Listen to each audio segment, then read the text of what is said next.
Достар, бүгінгі видеода біз жержаңға қосылған үгітіліп тұратын жұмсақ печенье дайындайтын боламыз. Ең алдымен не қосатындарын өлшеп дайындап аламыз. Ол үшін бізге 350 грамм ұн керек болады.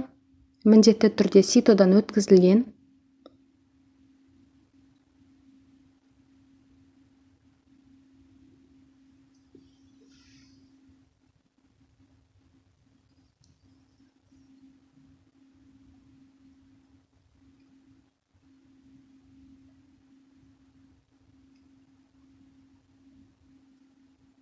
Ұнымызды өлшеп алдық.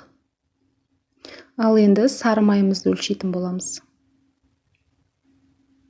Немесе орнына проценті жоғары маргарин пайдалансаңыздар да болады. Маргарин жоқ болса, сары май пайдалана берсеңіздер болады. Біз сары майды микроволновкада ерітпейміз, осындай қатқан күйінде ұнның бетіне пышақпен турайтын боламыз.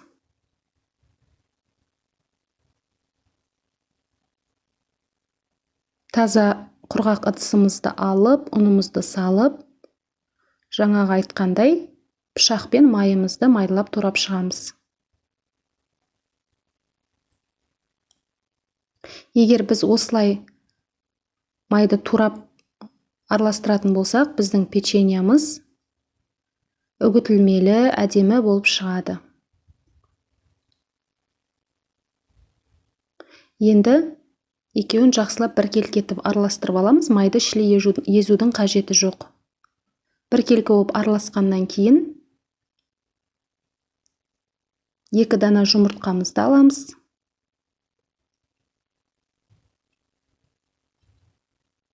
Оны ақ уызын сары уызынан ажыратамыз да. Сары уызын қамырға пайдаланамыз, ал ақ уызын салмасына пайдаланамыз. Қамырымыздың басын біріктіру үшін қаймақ, сүт немесе айран пайдалансаңыздар болады. Міне бізде осындай өте жұмсақ қамыр шықты. Ал енді салмасын дайындауға кірісеміз. Салмасына 150 грамм шекер керек болады.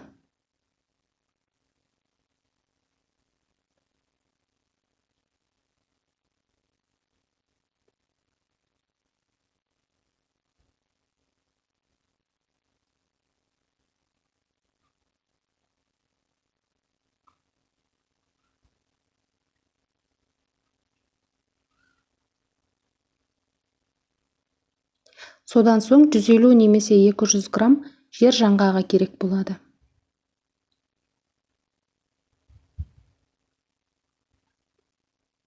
Сіздерде жер жаңғақ болмаса, онда басқа жаңғақ түрін пайдалансаңыздар болады. Енді бұл жер жаңғақты алып, үккіштен үгітіп аламыз. Егер сіздерде бұндай үгіткіш жоқ болатын болса, онда оқтаумен езсеңіздер де болады. Ал енді таза құрғақ ыдысымызды алып, жер жаңғағымызды саламыз да, үстіне шекерін саламыз. Содан соң ақ уызды салып, біркелкі етіп, үшеуін араластырып аламыз.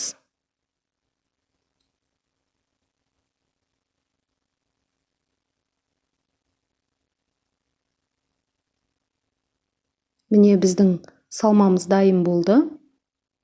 Келесі кезекте қамырымызды алып, 3 бөлікке бөліп аламыз. Үшеуін жеке-жеке жайып, арасына салмамызды салып, видеодағыдай етіп орап шығамыз. Қамырымыз өте жұмсақ.